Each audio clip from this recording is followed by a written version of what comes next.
Well, hello and welcome to Noble's virtual conference. My name is Pat McCann. I'm an analyst here at Noble Capital Markets, and today I have the pleasure of introducing Vijay Kote, who is the CEO of GoHealth. He's going to go through the presentation, and then we will get to some questions at the end. So with that, Vijay, over to you. Thanks so much, Pat. Really appreciate you all taking the time to learn a little bit about GoHealth. I hope to get through it in a fairly efficient manner and give you a good taste of who we are, how we're changing the industry, and how we're really unique and we serve consumers in a differentiated way. So with that, let me pop you through here. First and foremost, I'll acquaint you with our forward-looking statements, disclosures. Please read those at your leisure. We'll jump right into the deck itself. To begin with, we're going to talk about our management team.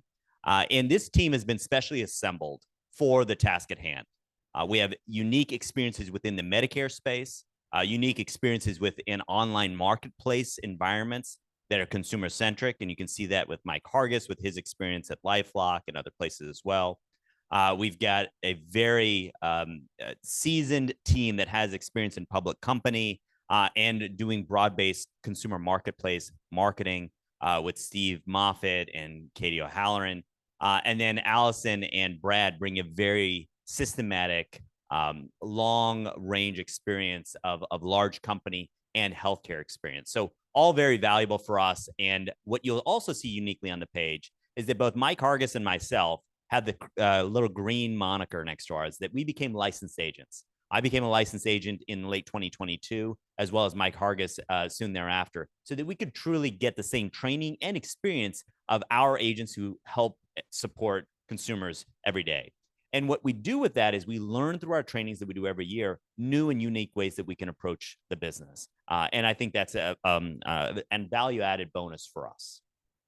Now, when you think about our company, I'm leaving you here with this slide for a second. I'm going to come back to it at the end. But the way we think about this is our executive summary. This is what you as investment professionals take back to your investment committees to highlight what's unique about us and why you should be thinking about us as an investment opportunity.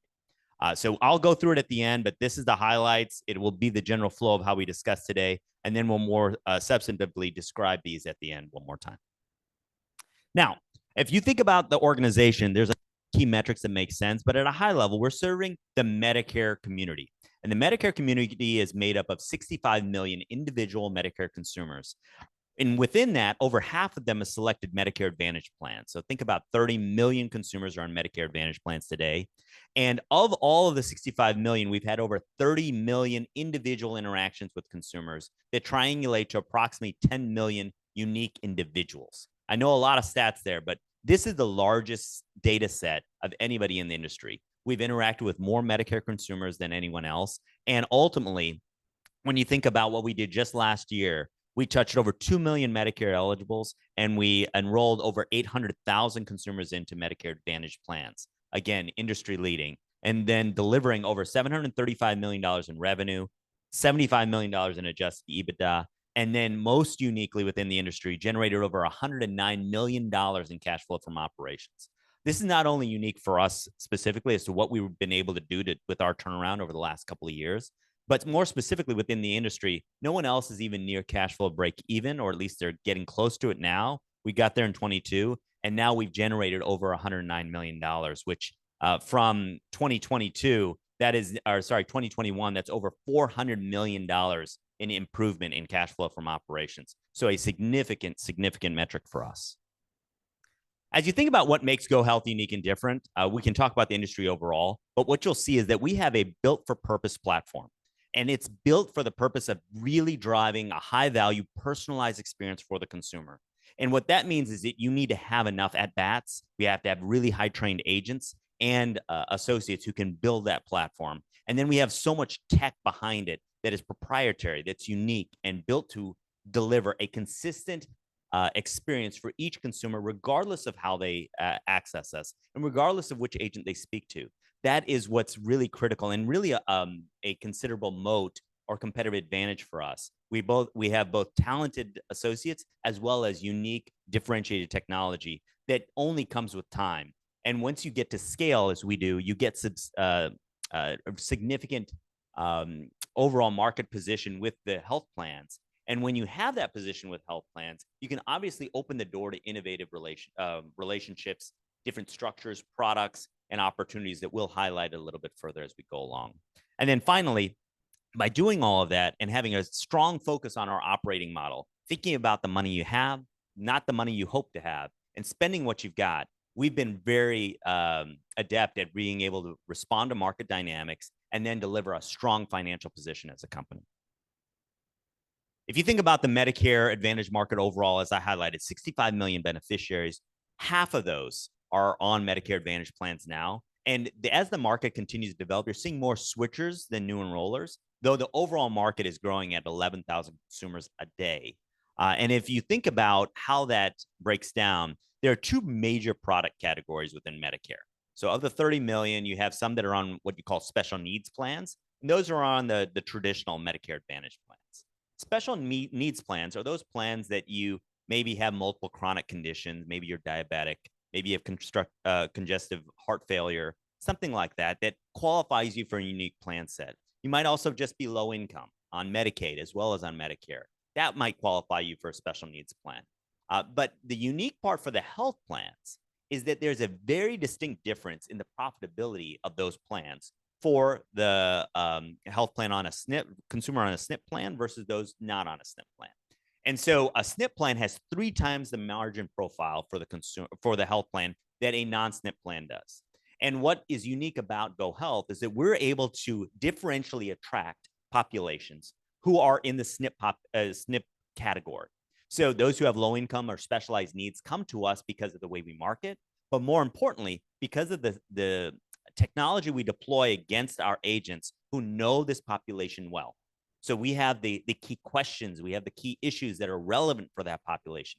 We know what benefits matter the most for them. And then most specifically, our agents are able to relate to the consumers in a differentiated way to give them confidence as they make health plan choices. When we deployed that capability, you can see that the average, the distribution within the market is only 25% special needs plans.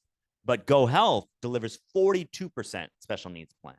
So when we have differential share of special needs plan populations, and for health plans, that is 3 times the margin profile than the average Medicare beneficiary. That is extremely valuable, a very symbiotic relationship between ourselves, the consumers, and the health plans that, again, keeps us at the table as they think about who they want to partner with and how to invest in us in the future. Based on those relationships, we are and continue to be the leading enrollment source for nearly every major health plan in the industry. You can see all the names here on the screen. Those health plans represent over 80+% of the overall Medicare Advantage space. And we have consistently over the last few years been the #1 source of enrollment for each one of them individually across all channels that they have access to. When you think about the consumer, why do they come to GoHealth? Or what is the problem we're trying to solve? So let's start with the problem. The problem is you've got Medicare consumers who have way too many options presented in front of them to decipher on their own, and they don't know who to trust. For many of you who are on employer benefits of some sort, you have maybe 3 options. You have a HMO, a PPO, you might have a HSA. And so you really don't have to make many options other than the type of insurance you want. Whereas for a Medicare consumer in a major metro area, they may have over 100 options available to them. Multiple HMOs, multiple PPOs. They don't know which drugs are on what. They don't know if their doctors are covered or not. So it's nearly impossible for any human to do that by themselves. So without the use of really built for purpose technology that simplifies that for the consumer as well as the agent, you're unable to really navigate the noise. All the things on the left, the lack of trust. They don't know who to trust. There's too much information, and they're overwhelmed by people trying to market to them. When you come to the GoHealth experience, you get our technology, which simplifies that for our agents to personally match you with the most suitable plan, as well as give you peace of mind in your purchasing decisions. And when you come back to us on a year-over-year basis, you don't have to start from scratch. We remember who you are. And our Customer 360 platform allows you to do that. So you come back in, we do an add, change, delete. We're not doing a full positive replacement of the information. That is a game changer of just knowing that somebody remembers you. And in this population, that matters a lot. Now, there are multiple ways a Medicare consumer enrolls in health plans. One, you could say, why do they even need anybody like you in the first place? Well, a consumer could know that they want to be on a United plan. And they would call United and go through the left-hand side of this process. They would have very low consumer choice. They come in, regardless of what plan you're on, that United agent will try to get you on a United plan.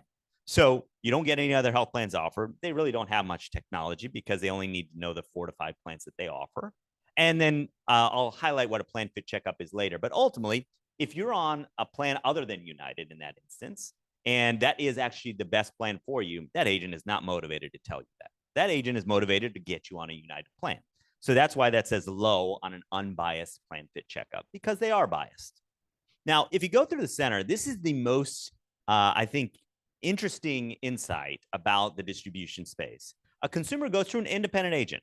They believe that when you go to an independent agent, you're going to get access to all the plans that may be available to you, all the different health plans that are available in the marketplace. What they don't know is it's impractical for an independent agent to actually offer all the health plans. There's cost to learning how to get appointed with them. It's to learn about their products, et cetera. So when you call Bobby, who's been your agent forever in your local community, Bobby likely has 3, maybe 4 at most different health plan options available.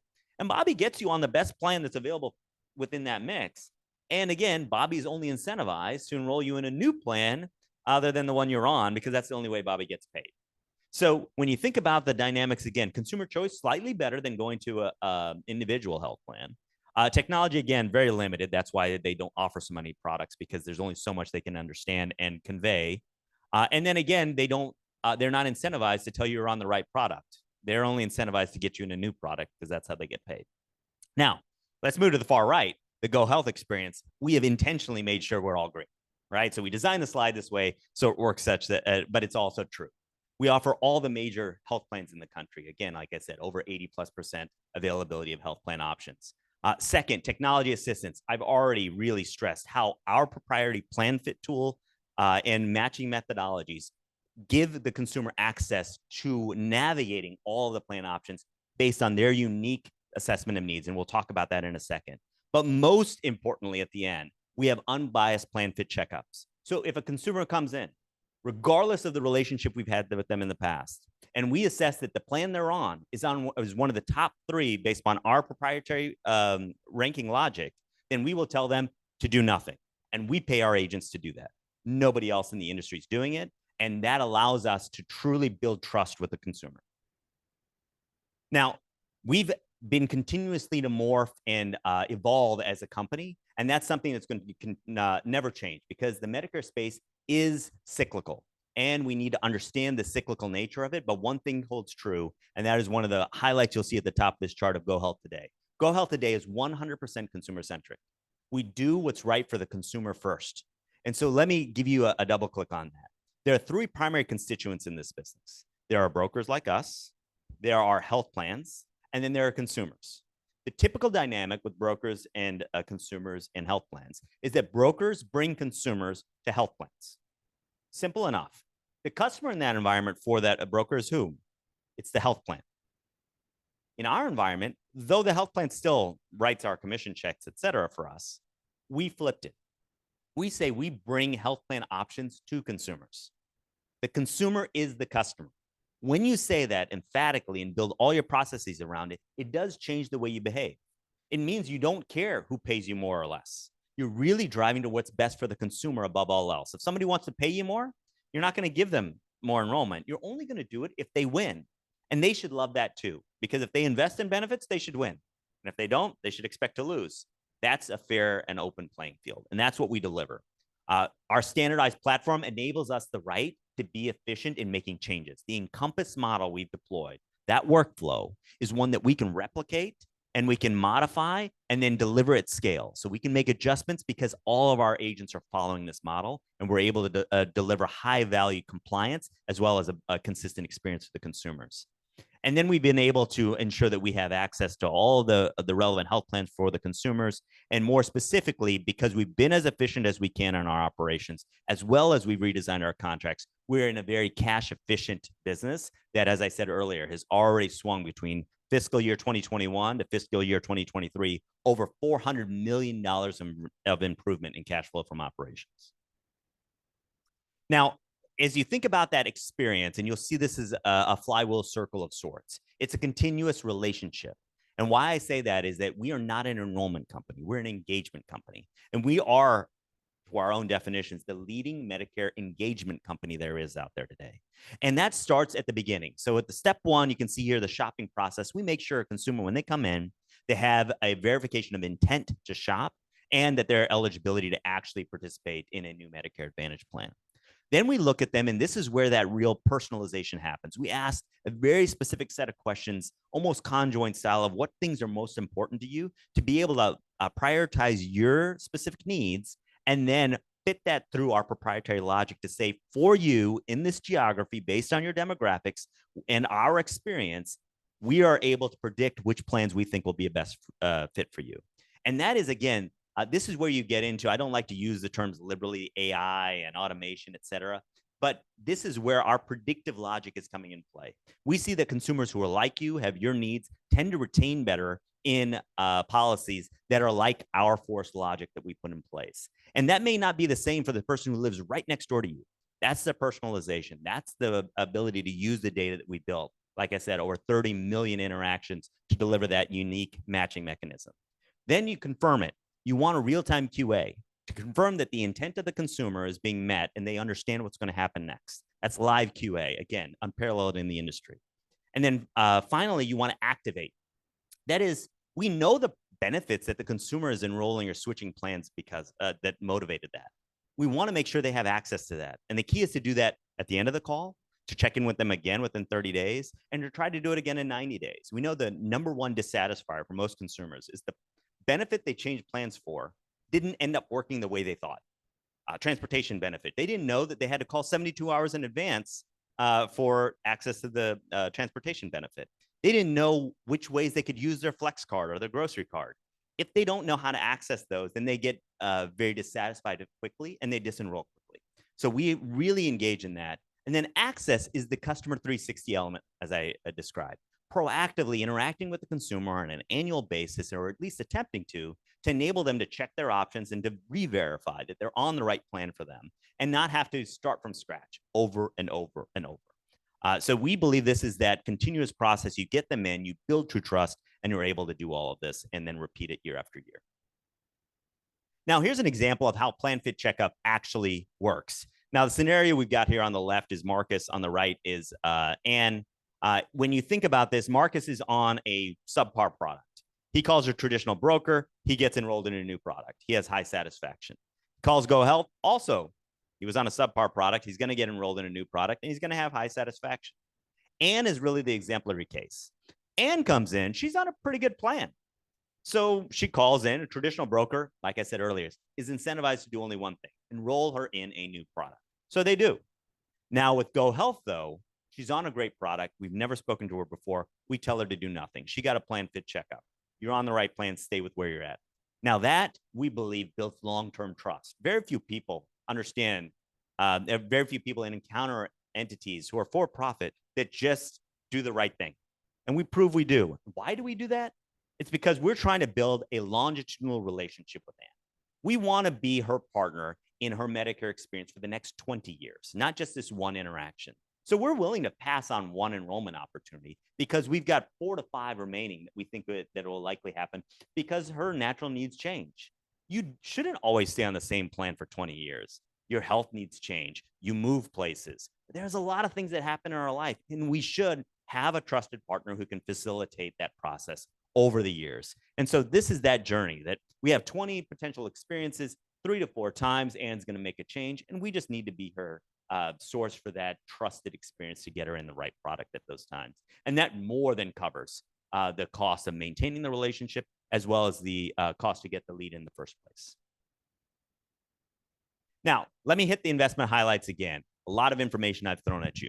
But first and foremost, this is a large and growing market, 65 million plus, growing 5 to 8% a year. And on a daily basis, 11,000 new Medicare consumers are coming into the market. A truly unbiased shopping experience. And we're the only organization in the space who can put our money where our mouth is. In the fourth quarter of 2023, we delivered over 100,000 Plan Fit checkups. That's where a consumer called us and we re-verified the plan they were already on. And most of those we had no relationship with previously. In the first quarter of this year, we did approximately another 100,000, just shy of 100,000. So 200,000 Plan Fit checkups. and we paid our agents for doing that work. That is differential, and that proves that we're unbiased, both using our technology to force that unbiased capability, as well as incentivizing our agents to do the right thing. Our Encompass offering, that workflow, that flywheel I described, is standardized across all of the carriers and every consumer who comes in. When you do that, you're able to get scale leverage in cost savings and efficiencies, and that allows us to grow and to deliver compliant sales.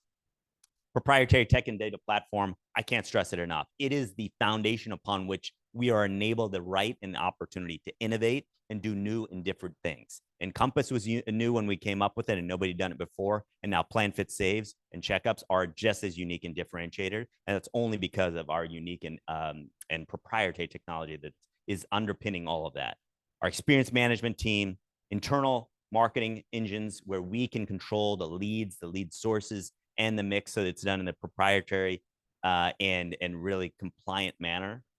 We are the leading source of enrollments for all the major health plans, which gives us significance and enables us to be at the table with health plans to solve their problems and serve consumers. And then, though it should be table stakes across the board, we have uniquely differentiated ourselves as having such a strong balance sheet, not only with our assets, but in our day-to-day operations of having operating rigor to spend appropriately, make the tough decisions, and enable ourselves to have the resources to invest for growth and continued relevance. So with that, I will conclude and turn it over to Pat to see if you have any questions for us. Thanks, VJ. Yeah, we do have some questions. The first one, if you don't mind commenting on a little bit of current events in the industry. Recently, there was a lawsuit brought by Elevance Health regarding the CMS star rating methodology. I was wondering if you could give your take on that and the importance of that and what effect it might have on GoHealth. No, I think it's great. And just to kind of recap it, ultimately the net of that lawsuit and a couple others as well was that many of the star scores are going up, right, for many health plans. Not all of them, but a lot of them. And what the beauty of that one is that it allows more resources to be invested in consumers. Now, it doesn't help everybody. And as we've said on previous earnings calls and in other Q&As, we expect there to be a lot of disruption this AEP.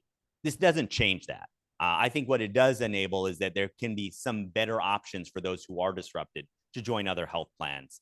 And I think that's just a positive environment for the consumer. And when you have that significant disruption, as well as some strong players who have strong star scores able to support them with new benefit plan options, that tends to be a positive for us on our operating model.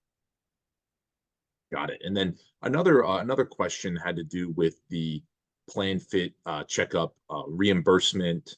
That's something you've talked about for several quarters. And I was wondering if you could give an update on, well, first of all, maybe kind of explain how that would work and maybe give an update on where you are in that process. No, it's a great highlight and call out, Pat. As we talked about, our Plan Fit checkups last year and through the first quarter of this year, we did over 200,000 Plan Fit checkups where we just reconfirmed the consumer was on the right health plan. And we didn't get paid for it before. Based upon that evidence that we were able to provide and deliver to those health plans, many of them have said, oh my gosh, this is something we've never seen before. And we started to entertain conversations to actually get paid for doing the right thing, which they were actually very excited about as well. As I said on the last earnings call, we have already gone into the operational enablement of some of those opportunities. And we expect to, in a substantive way, be able to have a handful of those plans already compensating us as AEP for that work. That the costs are most materially already embedded in our financials, and now we'll have revenue to offset that. That should be very interesting. Great. And then my next question was regarding the health plan carriers. Some of them have had some difficult quarters recently.